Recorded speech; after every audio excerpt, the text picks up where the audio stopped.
a separate symposium to give you just a primer on backwardation, on the bases and the cold bases and so on. However, for most of us, the lesson from this discussion is that it's not as simple as making a switch from bonds to gold and vice versa, because they developed this whole paraphernalia of intermediate positions, such as paper gold. And there are stronger and there are weaker examples of instruments which represent gold, not in a pure form, but in a diluted form. Now, most of it, of this derivative gold market, is fraudulent, and there is no proper supervisory institution which would keep the system honest. So, but it's there, and those firms, Goldman Sachs is one example, JP Morgan is another, and I'm sure there are more, try to take advantage of it. They try to shortchange the general public, and this is the sad part of it, that the government puts up with. The government should intervene and stop that, and it's not, and that gives, of course, rise to even more fraudulent trading. But at least we can rest assured that ultimately the available cash gold will put a limit to this, and of course the day of reckoning is coming. And the measure of that is the basis. You see, the basis keeps falling day in, day out. And now it's so close to zero, or that we don't have to wait decades. It's rather years or even months which will bring a resolution. And of course, when the basis goes negative, this is a market condition which is known as backwardation, which is highly abnormal in the gold and silver market, not so much in the silver, but certainly in the gold market. And the sign to watch for, which will give you advance notice, is the permanent backwardation of gold. So then the question is, what do you consider permanent backwardation? Well, of course, permanent is which is backward negative basis, which is not going to go back to positive. But who knows what it will do in the future? Well, the important thing to remember is that once gold is removed from the market by investors or speculators or holders, long-term holders. Some of them weak hands, some of them strong hands, but the tendency is that more and more strong hands will ultimately hold the gold. As this happens, the chances of a reverse move is getting less and less likely. So this is more like a one-way street. Gold is being removed from the market, never to go back. And that's the end of the rope for the government and for the conspiring banking system. It takes patience, it takes foresight, it takes stamina, but I'm suggesting it to you that it's wrong-headed to say, oh, again gold fell, that's terrible. And it's a gift. If the gold price falls, it's a gift. And I think, at least I have a strong suspicion that the Chinese government, which could just call it quits and force all these firms like Goldman Sachs and JP Morgan,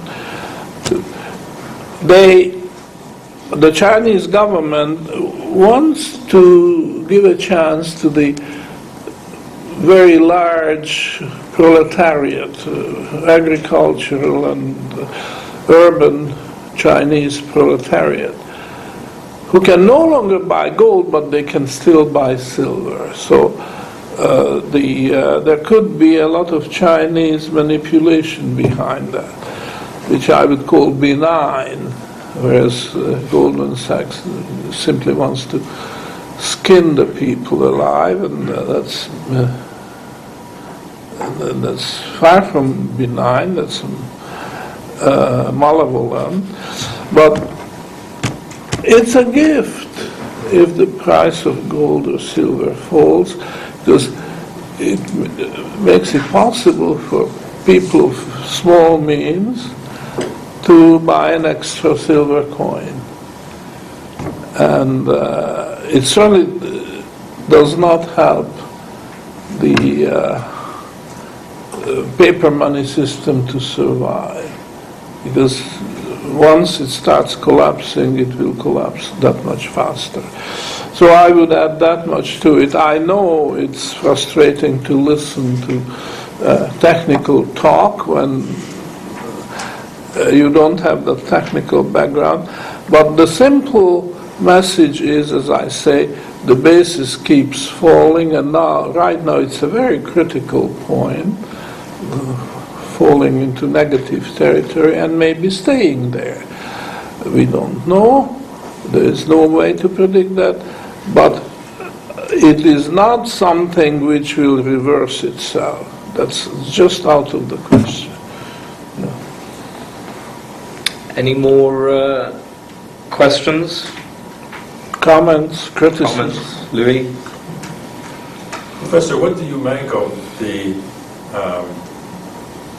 increasing mention of gold by the authorities, or the gold standard, or using gold reserves, or this is very recent. We don't really know, but you can guess. Is it false carding, or is it? Are they forced to make some pronouncement, or they try to suggest to people that they are doing something about it and they are open-minded? I doubt most of these assumptions. I would say it's happening because more and more people will realize that another band-aid is not going to solve that hemorrhage. What we have right now is a hemorrhaging financial system. In other words, it's deflation, because deflation could be described like a hemorrhage, and the Band-Aid is not going to stop it. For a long time, that's all you needed. The government and the banks and central banks came up with more Band-Aid and started to stop it. Well, we know very well that it's not. It may stop the bleeding, but it's not going to cure the problem. And the more I think about it, the more I come to the opinion that the governments have no idea what the hell is happening. They don't have. You have to have a basic theory which is more or less correct. They haven't got that, and they refuse to consider it because it would be much more convincing that if they approached it in a way which self-criticism. It was a mistake to follow Keynes. It was a mistake to follow Milton Friedman. And better late than never, but we've got to re-examine these assumptions of Keynes, these assumptions of Friedman. So I won't be convinced that they are acting in good faith until such some self-criticism is taking place, but it's not. A corollary question to that, Professor, is we know that currencies are being debased. Currencies are being debased gradually, and they're not back or redeemable. But, in your opinion, eventually, in due course, will it matter how much gold a central bank has, or a country that issues currencies has in reserves for the value of their currency? Do you think that will matter, the gold reserves? Well, I guess it depends how they use that gold reserve, because the gold sitting there is practically the same as if it didn't exist. Now, if they are doing something with that gold, which could be, and tomorrow or the day after, I'm going to talk about it. Gold bonds to the rescue, that will be the title of my talk. What they could do with it is refinance this almost insurmountable amount of debt in long-term gold bonded debt. It looks like creating something out of nothing, but I'm going to convince you that it's not. It would be the optimal way of using whatever gold they have left. And you might have seen Alan Greenspan saying something after he retired as chairman of the Fed, that fiat money has No place to go but gold. yeah. And this guy is amazing. He's amazing. The weasel words. The maestro. Yeah. I had one more question here. Roosevelt, when he got into the position that we're getting into here, simply passed a law and said, all gold is mine, here's a piece of paper. Would that be a solution for, say, the Europeans and the Americans, maybe the Chinese getting together and saying, right, only government can own gold, here's a piece of paper, hand it over. And let's start again. Devalue it, devalue the piece of paper, and let's start again.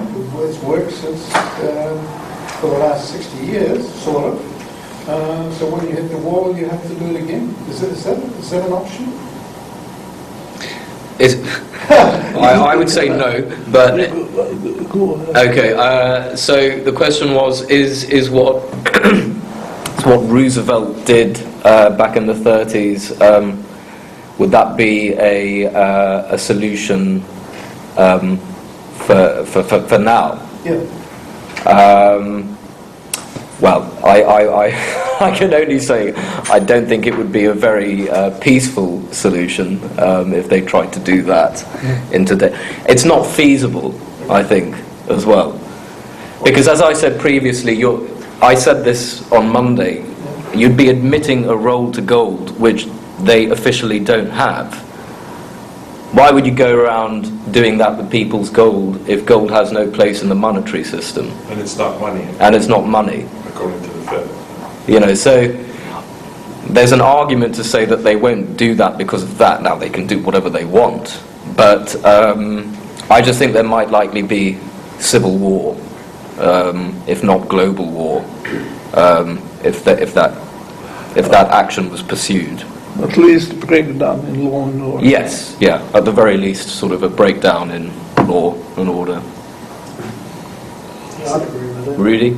I I don't think they can do what they want. They can only do what they can get away with. Mm. They may want to do a lot of things, but if they can get away with this, then they can't get away with that. And what does get away mean? What does get away with mean? It means what people allow to happen. All people in the world, 7 billion plus. And when people start to not allow this to happen, it won't happen. I wasn't around in 1930, but it seems to me that people trust governments a whole lot less these days than potentially they did back then. So, you know, it was kind of this, from what I understand, this patriotic thing to hand you. Well, you get this call today, you're going, fuck on out of here. But you're right, I agree, but the most amazing thing is that you can actually donate money to the U.S. Treasury to help them pay their debt. Oh, that's nice. Pass the hammer around. There's even a line in your tax return, I understand, that says, you know, once you've filled out all your tax return, if you want to pay more to help the government pay its debt, you know, donate X dollars a year. So Americans are very still gullible, unfortunately. It doesn't all of them, of course, but what's patriotic is different. None of those people writing anything respectable in that column of gold. Of course not. Of course, There's a nice YouTube video of a conference of people wanting to raise taxes on the rich. And a young journalist went around with an iPad, and then that page opened on the IRS website, saying, well, you want to raise taxes on the rich, I mean, you've got some money, you want to donate here? Yeah, she goes around the whole room. No takers. Speaking as American, okay, Yeah. I just want to say that there's something I've discovered recently which I didn't know previously. It seems that the gold confiscation, such as it was, did not happen in a vacuum. According to what I've read, and I only just read this recently, as I said, there was rumors going around the United States that if Roosevelt was elected, that he couldn't confiscate gold. And a lot of the smart money, as it always happens, got their gold out of the United States. And in fact, when the confiscation took place, still there was, what was turned in was much less than the gold in circulation. A lot of people just kept their mouths shut and hung on to it. So it wasn't a total confiscation by any means, and it seems like a great deal of the privately held bullion might have left the country anyway. Yeah. I read a figure of 23%. I don't know how true that is. Could be. But nobody knows really much. That was the figure that I was estimated by somebody around. 23% was actually gone. 80% missed. And that was then. Oh, I understand. Be a lot less now. Oh, yeah. Did you get that? And why would they bother when they can nationalize the GLD? Yeah, that's absolutely small. More paper. They'll nationalise Barrick ahead of that. Yeah, or that. Well, that was another thing. What would stop governments in any part of the world where there's gold in the ground from saying, well, the gold in the ground in New Zealand, for example, belongs to the people in New Zealand, and therefore anybody who's mining it has to pay royalties or whatever else. It effectively nationalise the reserves that are in the country. It might be an angle that's pursued going forward in the style of Chavez, I suppose. We already do that. It's already done here. Yeah. That's the way it works in New Zealand, I'm afraid. They already do that in China. All the Chinese gold goes to the Chinese government. True. And in fact, now they're starting to import more gold because they're not digging it up fast enough for them. One more question. Have we got time?